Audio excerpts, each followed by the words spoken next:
Jin-Ho stood in the center of the Galactic Council chamber. His gray suit looked simple compared to the colorful robes and shells worn by the other species around him. He was 60 years old and had served as Earth's ambassador for 15 years. Today would be his last day in this role. The council chamber was massive. It floated in space, surrounded by transparent walls that showed the stars outside. Representatives from 40 different species sat in a circle around the speaking platform. Some had scales, others had fur, and some looked like floating clouds of gas. They all watched Jin-Ho with mild curiosity. "Members of the Galactic Council," Jin-Ho began. His voice was calm and steady. "I stand before you today to deliver humanity's final message." A few of the representatives shifted in their seats. The word "final" caught their attention. Effective immediately, humanity is withdrawing from all treaties with the Galactic Council.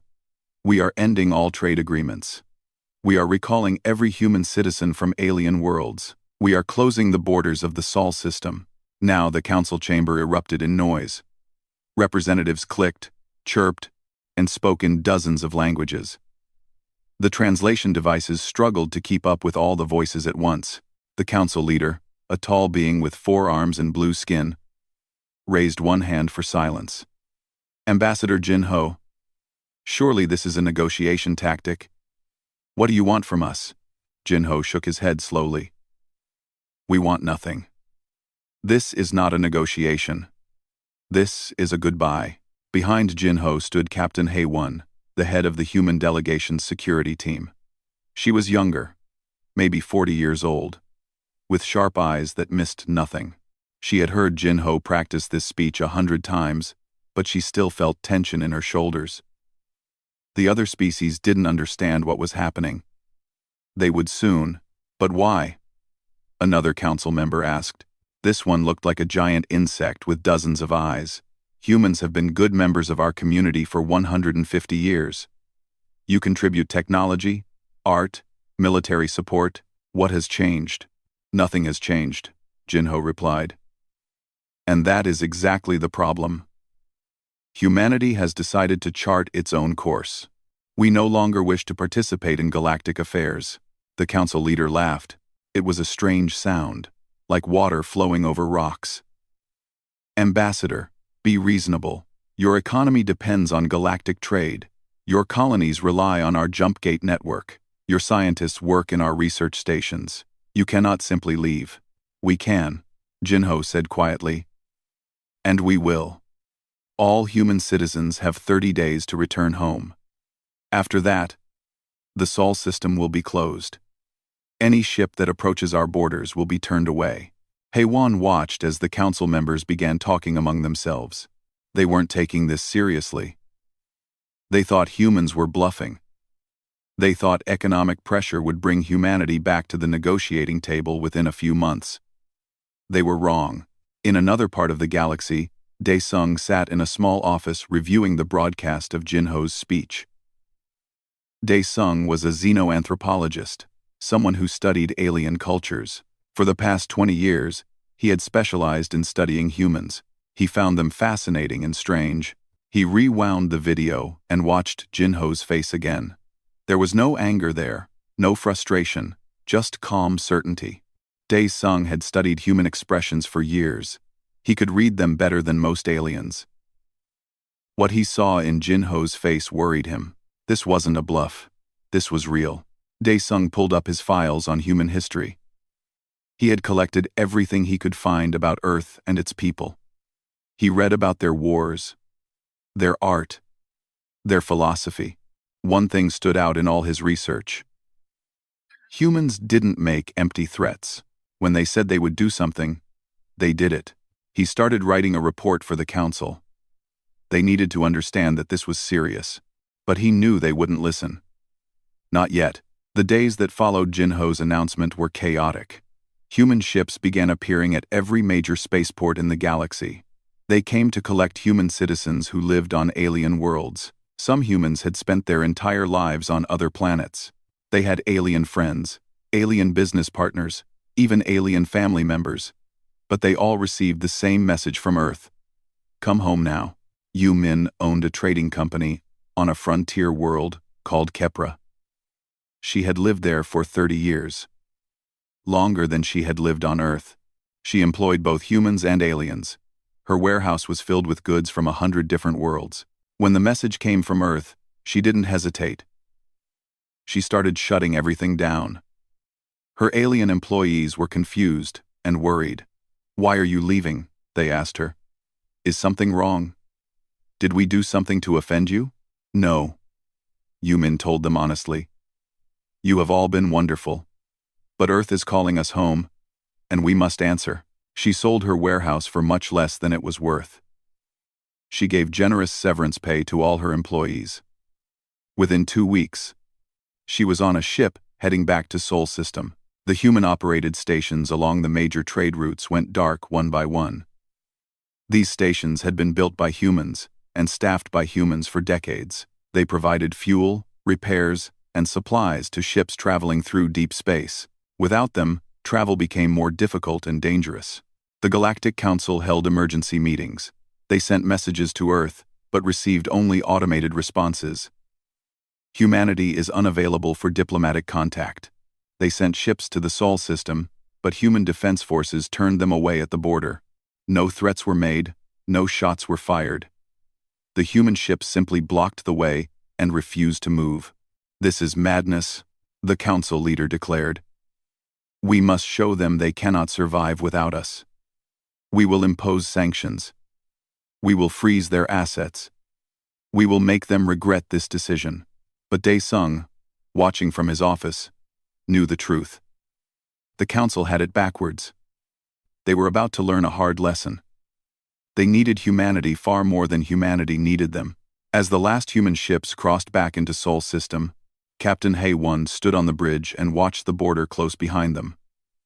Massive defense platforms activated, creating an impenetrable barrier. No one would get in or out without permission. "Do you think they'll understand?" the pilot asked her. Hae-won smiled slightly. "Eventually. But by then, it will be too late." The Great Silence had begun, and the galaxy would never be the same. 6 months had passed since humanity closed its borders. The Galactic Council had been confident at first. They believed humans would come crawling back within weeks, desperate for trade and resources. They were wrong. Yu Min sat in her small apartment on Kepra, the frontier world she had called home for 30 years. She was supposed to be gone by now, back in Sol system with the rest of humanity, but she had volunteered to stay behind for one final task. She was closing down the last human-owned warehouse in this sector. The warehouse had been a hub for trade goods from hundreds of worlds. Now it stood empty, except for a few remaining crates. Yu Min walked through the vast space, her footsteps echoing on the metal floor. Tomorrow, she would hand over the keys to a local company.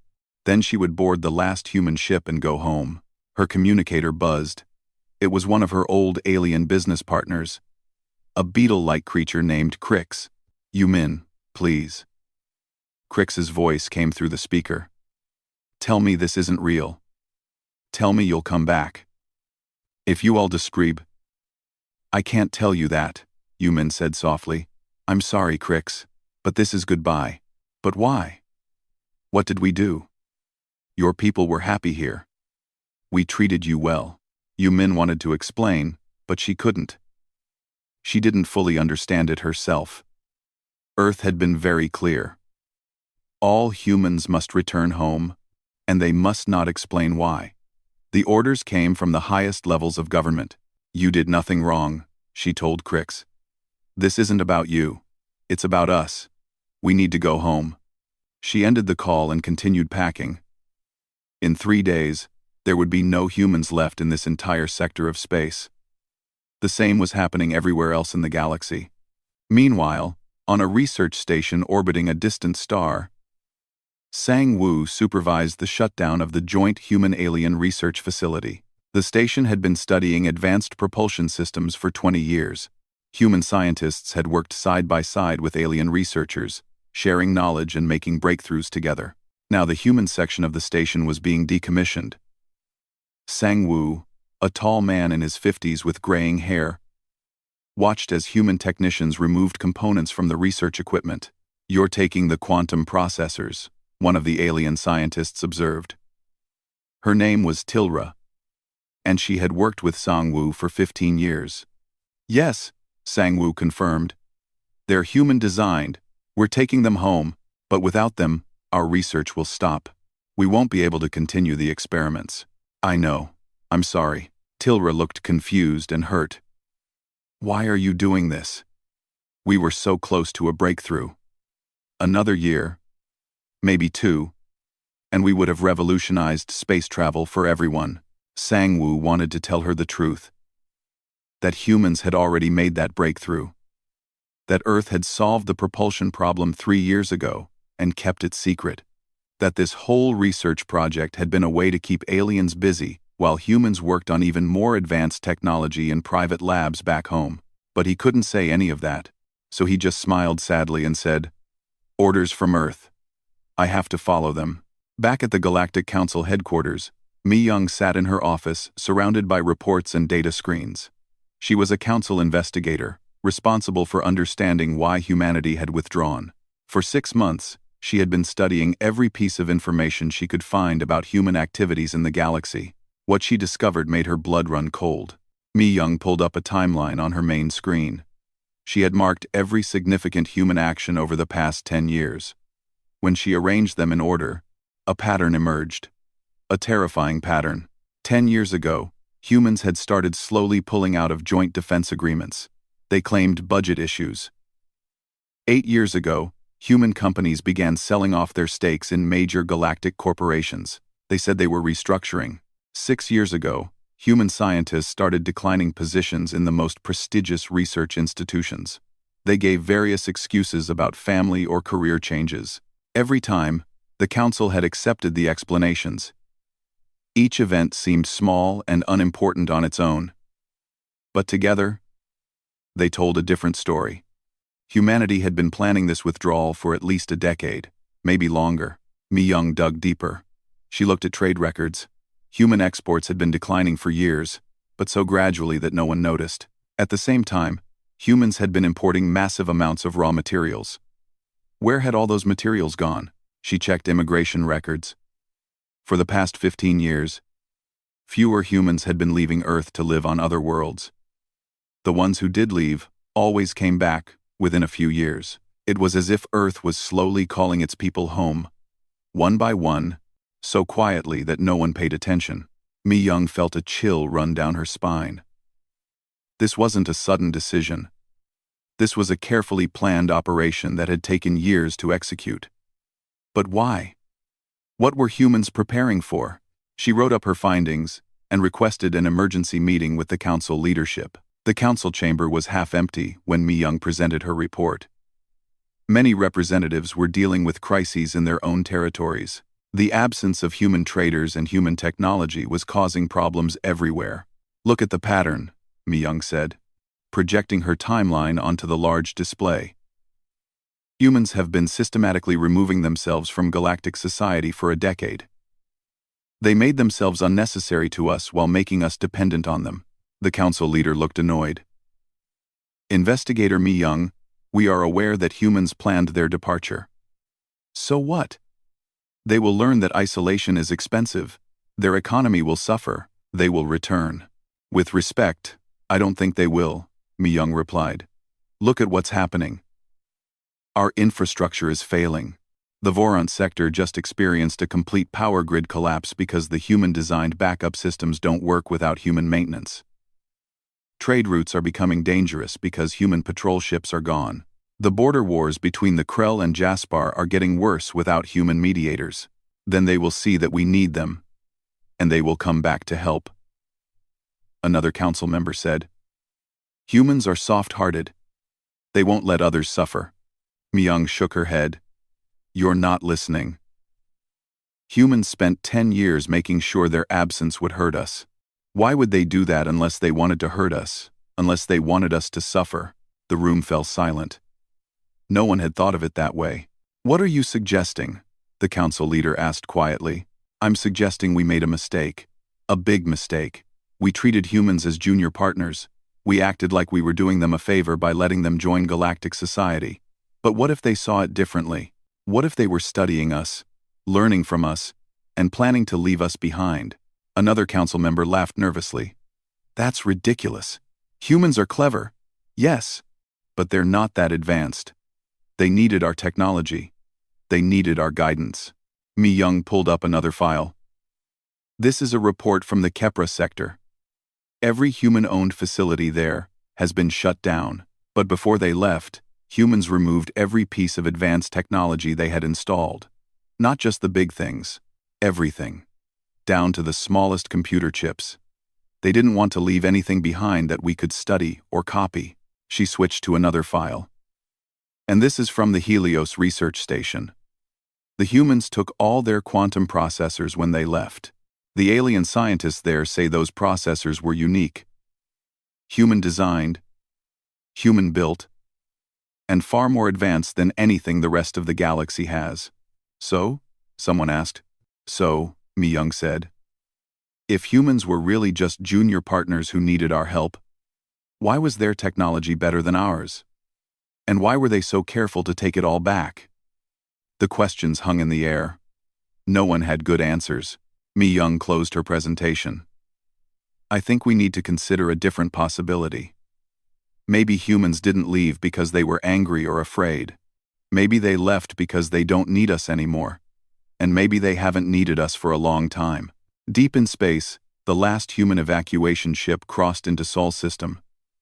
Yu Min sat by a window, watching the stars. She thought about her warehouse on Kepra, now owned by someone else. She thought about her alien friends and business partners. She felt sad to leave them behind, but she also felt excited. Because she knew something the Galactic Council didn't know. Something wonderful was waiting for her on Earth. Something that would change everything. The galaxy would understand soon enough. But by then, it would be far too late. Admiral Taejun stood on the bridge of the destroyer Indomitable, watching Earth through the main view screen. But it wasn't the Earth he remembered from his childhood. This Earth was different. Better. From orbit, he could see the transformation. The brown smog that once covered the major cities was gone. The oceans were a brilliant blue again. Green forests covered areas that had been deserts just 20 years ago. It looked like a paradise world. The kind that existed only in stories. Status report, Taejun ordered. His second officer, a young woman named G1, checked her console. All defense platforms are operational, sir. The barrier is holding at 100%. No alien ships have attempted to breach the perimeter in 3 weeks. Good. What about the outer system?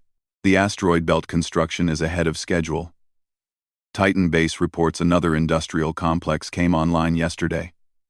Europa's underwater facilities are at 70% capacity.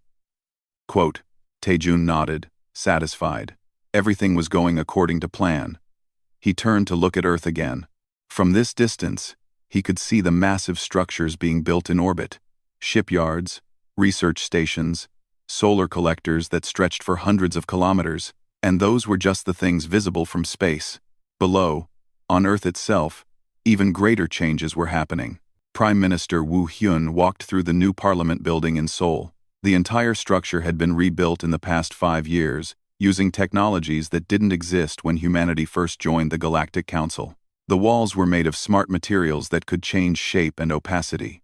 The building powered itself using zero-point energy collectors that pulled power directly from quantum vacuum fluctuations. It was technology the galaxy said was impossible. Human scientists had made it real. Woo Hyun entered the main chamber where the world government met. Representatives from every nation on Earth gathered here now. The old divisions that had once defined humanity were fading. When you could travel from Beijing to New York in 10 minutes using the new transportation system, borders became meaningless. We're ready for your address, Prime Minister, an aide told him. Woo Hyun stepped up to the podium. Cameras broadcast his image to every screen on Earth and throughout the Sol system. Millions of humans watched and waited. My fellow citizens, Woo Hyun began. Today marks 1 year since we closed our borders to the galaxy. I know many of you have questions. You've wondered why we left behind friends, business partners, and lives you had built on alien worlds. You've asked why we needed to isolate ourselves. Today, I want to explain. He paused and looked directly at the cameras. When humanity first met alien species 150 years ago, we were amazed. We were excited. We thought we had found our place in a vast cosmic community. And for a while, it was wonderful. We learned from them.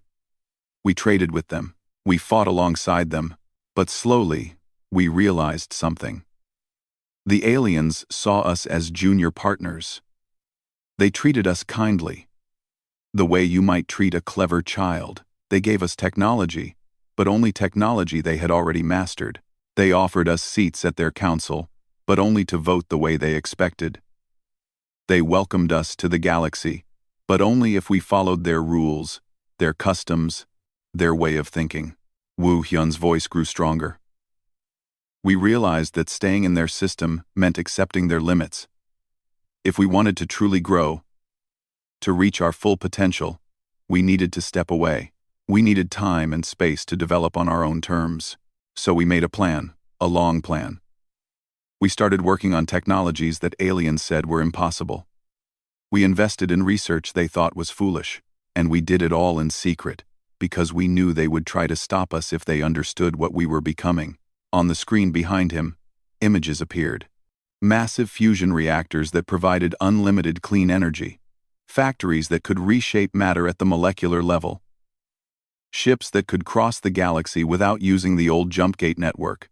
Cities being rebuilt with materials that healed themselves and adapted to their environment. Look at what we have accomplished, Woo Hyun said. In 20 years of focused work, we have advanced further than the Galactic Council advanced in 1,000 years. Not because we are smarter than them, but because we were willing to think differently. We were willing to take risks they considered too dangerous. We were willing to imagine possibilities they said were impossible. So Young watched the Prime Minister's speech from her laboratory on Titan. She was the chief scientist at the research complex, a brilliant woman in her 40s who had spent the last 15 years working on humanity's secret breakthrough, faster than light travel that didn't require jump gates. The old galactic technology used fixed gates built in space. You could only travel between points where gates existed. It was like having airports but no airplanes that could land anywhere else. The galaxy accepted this limitation because they believed nothing could move faster than light without a gate. So Young and her team had proven them wrong. The breakthrough came from thinking about the problem differently. Instead of trying to move a ship faster than light, they learned to move space itself. The ship stayed still while space folded around it. To an outside observer, it looked like the ship jumped from one place to another instantly. But really, it had just taken a shortcut through folded space. The mathematics were complex, but the result was simple. Human ships could now travel anywhere, anytime, without depending on alien infrastructure. So Young walked through her lab, looking at the equations on the display screens. Her team was already working on the next generation. They wanted to be able to fold space across entire galaxies. If they succeeded, humanity could explore regions of the universe that the Galactic Council had never reached. A young researcher named Dong Min approached her. "Dr. So Young, the test results from yesterday's run are ready. And the new drive is stable. We can begin installation in the fleet next month." So Young smiled. "Excellent. Make sure Admiral Tae-jun gets the report. He'll want to know we're on schedule." In the asteroid belt between Mars and Jupiter, massive construction was underway. Thousands of robotic workers moved among the rocks, mining raw materials and transforming them into finished products. Entire asteroids were being hollowed out and converted into factories, habitats, and shipyards. A supervisor named Chong Su monitored the work from a control station built into the surface of Ceres. His screens showed progress reports from hundreds of different construction sites. Everything was automated now. Humans designed the systems and set the goals, but artificial intelligence handled the actual work. "Production rate is up 12% this month," his assistant reported. "Good," Chang Su said. We'll need those materials for the next phase. How's the shipyard on Palace coming along? The structure is complete. They're installing the assembly systems now. First ship should roll out in 3 months. Changsu pulled up a projection of the solar system. Blue dots marked human facilities. There were thousands of them, scattered throughout the asteroid belt, on the moons of Jupiter and Saturn. Even in the dangerous radiation zones near the Sun, each one represented a piece of humanity's growing industrial capacity. The galaxy thought Earth was one planet with a few billion people.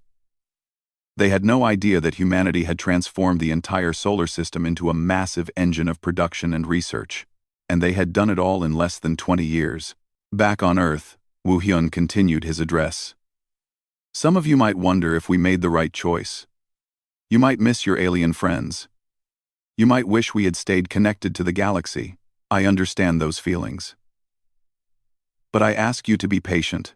What we're building here will benefit not just us, but all of intelligent life in the universe. We didn't isolate ourselves because we hate aliens. We isolated ourselves because we needed to grow. Like a seed that must be buried in darkness before it can grow into a strong tree. We needed this time alone to become what we were meant to be. Soon, we will re-emerge into galactic society. But when we do, it will be as equals. Not as junior partners. Not as students learning from masters, but as a civilization that has earned its place through hard work and innovation. Wu Hyun smiled. The aliens are afraid right now. They know something has changed, but they don't understand what. They send probes to our borders. They try to scan our space for information. They whisper among themselves about what humans might be planning. Let them wonder. Let them fear. Because when they finally see what we have become, they will understand that the galaxy can never go back to the way it was. Humanity has grown up, and the universe will have to make room for us. Admiral Taejun turned away from the view screen and walked to his command chair. He pulled up a secure communication channel and entered a code. A face appeared on his private screen. Ambassador Jin-ho. Admiral, Jin-ho said. How are the preparations? On schedule. We'll be ready in 30 days. Good. I've sent the message to the Galactic Council. They'll have 1 month to think about it before we open negotiations. Do you think they'll accept our terms? Jin-ho smiled slightly. They'll have no choice. We're offering them a gift they can't refuse. But the price is their entire social structure. It will be interesting to see which they value more, their technology or their pride. Taejun nodded. Either way, the galaxy changes. Either way, Jin-ho agreed. The galaxy changes. The emergency council session had been going on for 6 hours. Mi-young sat at her station, watching the representatives argue and shout. They were afraid. She could smell it in the air, see it in their movements, hear it in their voices. We must demand answers, one representative shouted. It was a large reptilian creature from the Voss system. We cannot allow one species to simply vanish and ignore all attempts at communication. The council leader held up multiple hands for silence. We have tried. Earth does not respond to our messages. Their defense systems turn away our ships. What more can we do? Mi-young stood up. I have new information. May I present it to the council? The council leader nodded, looking tired. Go ahead, investigator. Mi-young activated the holographic display. Images appeared above the council floor, 3-dimensional and detailed. They showed the Sol system as recorded by long-range sensors. These scans were taken by our Deep Space Observatory last week. We've been monitoring the Sol system from a distance since the borders closed. What we've found is disturbing. She zoomed in on the area between Mars and Jupiter. The asteroid belt appeared. But it looked strange. Many of the asteroids were glowing with heat signatures. The asteroids are being mined and processed at an incredible rate. Our analysts estimate that humans have constructed over 5,000 industrial facilities in the belt alone. 5,000 in just 1 year. Gasps echoed through the chamber. That's impossible, someone said. No one has that kind of construction capacity. We thought so too, Mi-young replied. But the evidence is clear. Look at this. She switched to images of the outer planets. Around Jupiter and Saturn, thousands of small lights could be seen. These are human facilities on the moons: Europa, Titan, Ganymede, and Enceladus. Every major moon in the outer system has been developed, and these energy readings suggest they're using power sources we don't recognize. The council chamber fell silent. Mi-young continued. But that's not the most concerning part. Look at this. The display showed a human ship, captured on long-range scanners. It was moving through deep space, far from any jump gate. This ship was traveling at 0.7 light speed, without a jump gate. We've recorded 15 similar ships in the past month, all moving at impossible speeds through open space. How? The council leader asked, his voice barely a whisper. We don't know. Our scientists say it shouldn't be possible. But humans are doing it anyway. Dae-sung had been listening from his seat in the observation area. He raised his hand. May I speak? The council leader nodded. Dae-sung stood and walked to the center of the floor. He was older now, his movements slower. 20 years of studying humans had taught him to respect them. Now he felt vindicated and terrified at the same time. I wrote a report 10 years ago, Dae-sung said. I warned the council that humans were different from other species we had encountered. I said their rate of advancement was exponential, not linear. No one listened. He pulled up his old report on the display. I studied human history. In just 200 years, they went from simple steam engines to atomic power. In another 100 years, they went from primitive computers to artificial intelligence. They don't advance gradually like we do. They make sudden leaps. And now? Someone asked. Now we have given them 150 years of access to galactic technology. We showed them things they never would have discovered on their own. We taught them about quantum mechanics, faster than light travel, zero-point energy, matter replication. We gave them the foundation, thinking we were helping primitive students. Dae-sung looked around the chamber. But humans don't learn like other species. They don't just copy what they're taught. They take it, understand it, improve it, and then leap beyond it. We didn't give them tools. We gave them inspiration. And now they've built things we can't even understand. What do you recommend? The council leader asked. I recommend we prepare for a galaxy that humans dominate, because that's where we're heading. Before anyone could respond, every communication system in the chamber activated at once. A message was coming through. Broadcast on every frequency. It overrode their security, their encryption, everything.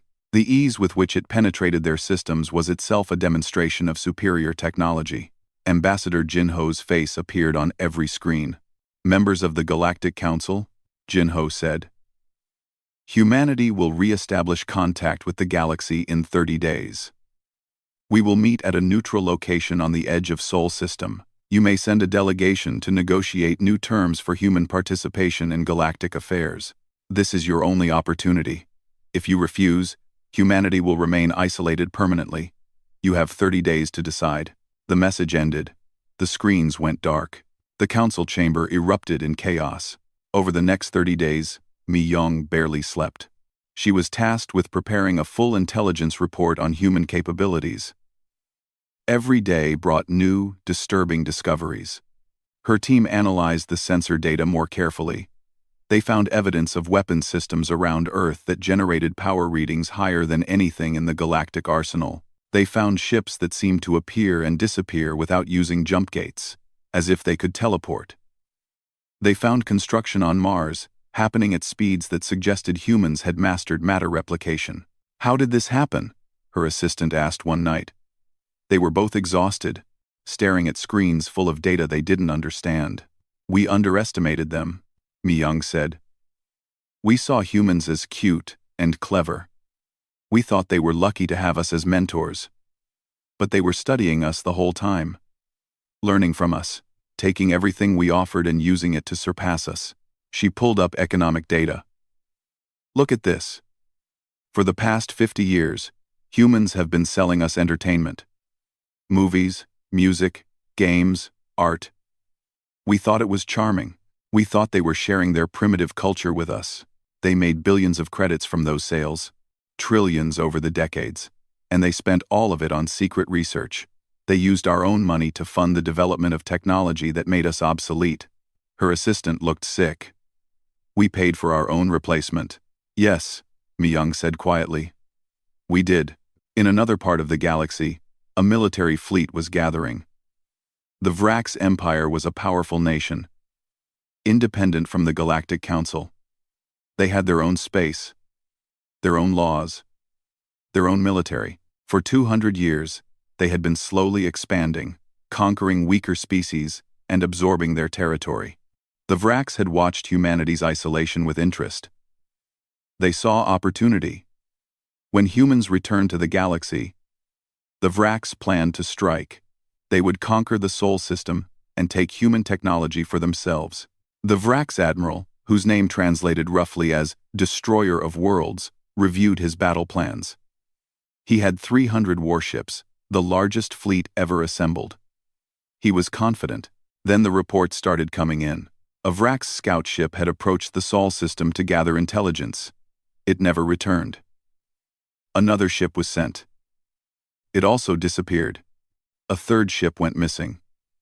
Finally, a fourth ship managed to send back one message before it vanished. Something is here. We can't see it. We can't fight it. Run. The Vrax admiral ordered a full withdrawal. His fleet retreated to their own space and shut down their expansion plans. When asked why, the admiral would only say, "The humans have become something we cannot fight." Word spread quickly through the galaxy. The Vrax, who feared no one, were afraid of humanity. If the Vrax wouldn't attack Earth, then no one would. On the 29th day, Mi-young completed her report. It was 100 pages long, filled with data, analysis, and conclusions. The final section was the most important. She wrote, "Humanity is now the most technologically advanced species in the galaxy. They have capabilities we cannot match and do not understand. Any attempt at military conflict would be suicide. Any attempt at economic pressure would be pointless. We have only one option: negotiate and hope they are generous." The council leader read her report in his private office. When he finished, he sat in silence for a long time. How did we lose control so completely? He asked himself. His aide, who had been standing quietly nearby, answered, "We thought we were the adults and they were the children, but we forgot that children grow up." On the 30th day, a delegation from the Galactic Council boarded a shuttle and headed toward Sol System. Mi-young was part of the delegation. So was Dae-sung. The council leader himself was coming, along with representatives from 30 major species. As their ship approached the border, they saw the human defense platforms for the first time up close. Massive structures that bristled with weapons and sensors. Any one of them could probably destroy the entire delegation with ease, but the platforms didn't fire. Instead, a human ship appeared to escort them. It was sleek and beautiful. Unlike anything the galaxy had built before, it moved with impossible grace, and its engines left no visible exhaust trail. A message came through. "Welcome, honored guests. Please follow us to the negotiation station." Mi-young looked at Dae-sung. "Are you afraid?" she asked. "Terrified," he admitted. "But also curious. We're about to learn what humanity wants. After everything they've achieved, they could demand anything. What do you think they'll ask for?" Dae-sung thought for a moment. "Power. Territory. Resources. That's what any species would want, but Mi-young wasn't so sure. She had studied humans too. She had read their history, their literature, their philosophy. Humans were unpredictable. They didn't always want what made logical sense. "I think," she said slowly, "we're about to be surprised." The human ship led them toward a structure floating in space. It was a station, newly built, specifically for this meeting. As they got closer, Mi-young could see how advanced it was. The materials were strange, almost organic. The design was elegant and efficient in ways galactic architecture never achieved. Ambassador Jin-ho was waiting for them inside. He looked exactly the same as he had a year ago. Except now he smiled. It was a confident smile. the smile of someone who held all the cards. "Welcome," Jinho said, spreading his arms. "Thank you for coming. Shall we begin?" The negotiation chamber was circular, with windows showing the stars outside. The furniture was simple but comfortable. Ambassador Jinho sat on one side of a large table. The Galactic Council delegation sat on the other side. Mi-young studied Jinho's face. He looked relaxed, almost cheerful. Behind him stood Admiral Hei-1, now promoted to lead humanity's military forces. Next to her was Yu-min, the trader who had closed the warehouse on Kepra, and beside Yu-min sat Dr. So-young, the scientist who had revolutionized human space travel. The council leader began. "Ambassador Jinho, we are here to discuss humanity's return to galactic society. We hope we can reach an agreement that benefits everyone." Jinho nodded. "I hope so too. But first, let me be very clear about something. Humanity is not asking for permission to return. We are offering you an opportunity. There is a difference." The council leader stiffened. "What do you mean?" "I mean that we don't need you anymore. We can survive, even thrive, completely isolated from the rest of the galaxy. We have our own technology, our own resources, our own future. But we believe the galaxy would be better if we participated, so we're willing to return, under certain conditions." "What conditions?" Mi-young asked. She needed to hear it directly. Jinho stood and walked to a display screen. Images appeared showing human technology. The faster-than-light drives. The zero-point energy collectors. The matter replicators. Technology that the galaxy had dreamed about for thousands of years. Humanity is willing to share all of this with every species in the galaxy, free of charge, no strings attached. We will teach you how to build it, how to use it, how to maintain it. Within a generation, every species will have the same technological capabilities that we have. The room was silent. Every delegate stared at the screen in disbelief. "Why?" the council leader finally asked. "Why would you give away such valuable technology?" "Because," Jinho said, "we believe that a galaxy where everyone has access to these tools will be a better galaxy. Poverty will end. Resource conflicts will end. Species won't need to fight over territory or raw materials anymore. Everyone will have enough. But there must be a price," someone said. "Nothing is free." "You're right," Jinho agreed. "There is a price. And it's simple. The galaxy must change how it thinks about other species." He turned back to face the delegates. "For thousands of years, the Galactic Council has operated on a hierarchy. Some species are considered advanced. Others are considered primitive. The advanced species guide and control the primitive ones, supposedly for their own good. This system is based on the assumption that some beings are naturally superior to others. Humanity rejects this completely. We believe all intelligent species are equal. Not equal in technology or knowledge, but equal in worth and dignity.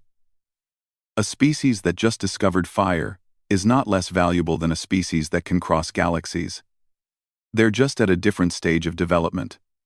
Dr. So-young spoke for the first time. Her voice was soft but clear. "When humans first met aliens, we were the primitive ones. We had barely left our own solar system. And many aliens treated us kindly, but there was always an assumption that we were lesser beings. That we needed guidance. That we should be grateful for being allowed to participate. It was subtle," she continued. "No one said it directly. But we felt it in every interaction. The way aliens would explain simple things to us, slowly, as if we couldn't understand. The way they would make decisions for us, assuming they knew what was best. The way they would smile and pat us on the head, metaphorically speaking, when we accomplished something they had done centuries ago." Yu-min nodded. "I spent 30 years on Kepra. I had alien friends. Good friends. But even they saw me as the human. Not as Yu-min. They saw my species before they saw me as an individual, and they assumed that because humans were technologically younger, we must be intellectually younger too. So we left," Admiral Hei-1 said. Her voice was hard and cold. We left because we couldn't grow in that environment. We couldn't become what we were meant to be, while everyone around us was waiting for us to fail. We needed space to make mistakes, to experiment, to take risks that others considered foolish. Jinho walked slowly around the room. And look what happened when we were free to try. In 20 years, we accomplished what the galaxy said would take 1,000 years. Not because we're smarter than you, but because we were willing to think differently. Because we didn't accept the limits you placed on possibility. He stopped in front of the council leader. So here is our condition. If you want our technology, if you want humanity to return to galactic society, then you must agree to treat all species as true equals. No more hierarchy. No more advanced and primitive. No more assuming that older civilizations have the right to control younger ones. That's impossible, one delegate said. Some species are more advanced. That's just a fact. Advanced in technology, yes, Jinho agreed. But does that make them better? Does that give them the right to make decisions for others? If I am stronger than you, does that mean I should control your life? It's not about control, the council leader protested. It's about guidance, protection. When we find a new species, we help them. We prevent them from making mistakes that could harm them. And in the process, Mi Young said quietly, you also prevent them from making their own choices. You deny them the right to fail and learn from their failures. Everyone turned to look at her. She hadn't planned to speak, but the words came out anyway. I've spent the past year studying humans, Mi Young continued. I've read their history. They made terrible mistakes. Wars that killed millions. Pollution that nearly destroyed their planet. Social systems that enslaved and oppressed their own people. It was horrible, but those mistakes taught them.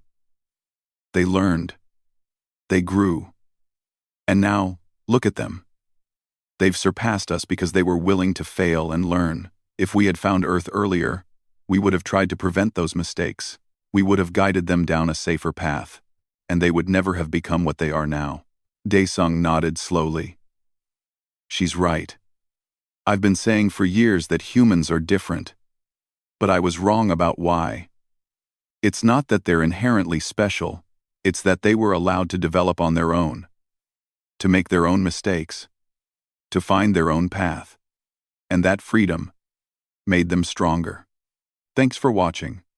And that freedom made them stronger. The council leader looked troubled. What you're asking for would change everything. Our entire society is based on the principle that advanced species have a responsibility to guide younger ones. I'm asking you to consider a different principle, Jinho said. That all species have the right to determine their own future.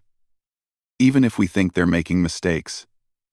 Even if we could prevent their suffering, because that choice, that freedom, is what allows growth. He returned to his seat. I know this is difficult.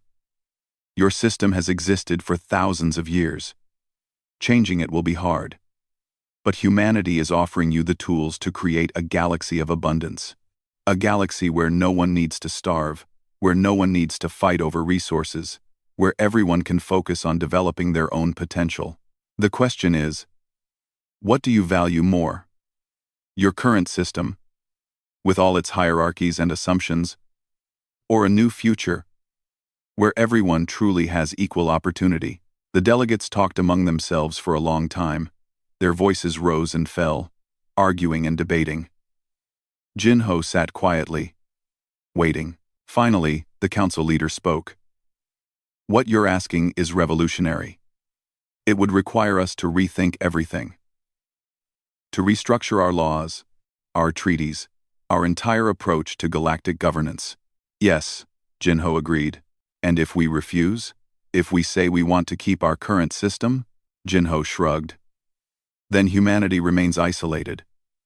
We'll continue to develop on our own. Maybe we'll encounter younger species and help them grow without imposing our values. Maybe we'll explore regions of the universe you've never reached. Maybe, in a few hundred years, we'll have evolved so far beyond the current galactic civilization that we'll have nothing in common anymore. Is that a threat? No. It's just reality. The galaxy is changing whether you want it to or not. Humanity has already changed it.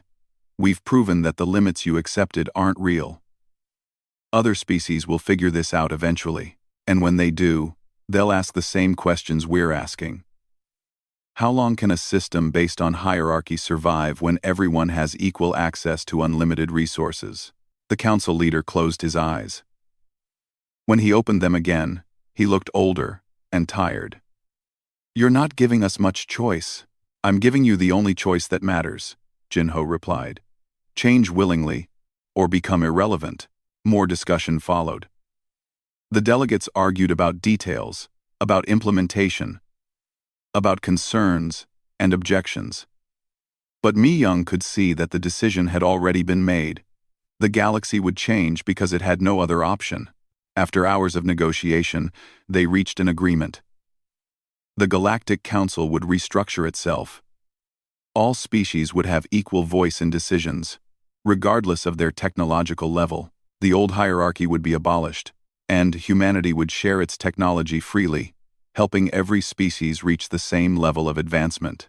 As the delegates prepared to leave, Mi Young approached Dr. So Young. "Can I ask you something?" "Of course," So Young said. "When you were working in isolation, did you ever feel lonely? Did you miss being part of the galactic community?" So Young smiled. "Sometimes. I missed my alien colleagues. I missed the exchange of ideas. But I never doubted that we made the right choice, because I knew what we were building would be worth it." She looked out the window at the stars. "You know what the funny thing is? The galaxy thought we left because we were angry or afraid, but we left because we believed in the galaxy's potential. We believed that if we could force a change, if we could break the old patterns, then all of intelligent life could reach new heights. We didn't abandon you," So Young continued. "We challenged you to be better, and you rose to that challenge. That's something to be proud of." Mi Young thought about that. "What happens now?" "Now," So Young said, "now we rebuild the galaxy together, as equals, as partners, and we see what we can accomplish when no one is holding anyone else back." The human delegation prepared to return to Earth. Admiral Haewon stood at the window, watching the Galactic Council ships depart. Yumin joined her. "Do you think it will work?" Yumin asked. "Do you think they'll really change?" "They'll try," Haewon said. "And that's all we can ask. Change is hard. Unlearning thousands of years of assumptions is hard. But humans did it. We learned to see each other as equals regardless of race or nationality or religion. It took us centuries and cost us dearly. But we did it. If we can change, then so can they." Ambassador Jinho was the last to leave. He stood alone in the negotiation chamber, looking at the empty table where the galaxy's future had been decided. He thought about all the human scientists, engineers, workers, and dreamers who had made this moment possible. They had labored in secret for decades, building and creating and hoping. And now their work would benefit not just humanity, but all intelligent life. This was the true meaning of human exceptionalism, Jinho thought. Not that humans were better than others, but that humans believed everyone could be better, that they were willing to work and sacrifice to make that belief real. He turned off the lights and left the chamber. Outside the station, Earth shone blue and green in the distance. The homeworld was transformed, renewed, reborn, and now it would share its rebirth with the galaxy. Dr. So Young stood in her laboratory on Titan, looking at the equations on her screens. Her team was already working on the next generation of technology. They would share this too, when it was ready. Because that's what you did when you believed in equality. You lifted others up instead of keeping them down. The galaxy was changing. It would be difficult. Many would resist. But change was coming whether they were ready or not. Humanity had shown the way. Now it was time for everyone else to follow. The stars shone bright, and the future was waiting.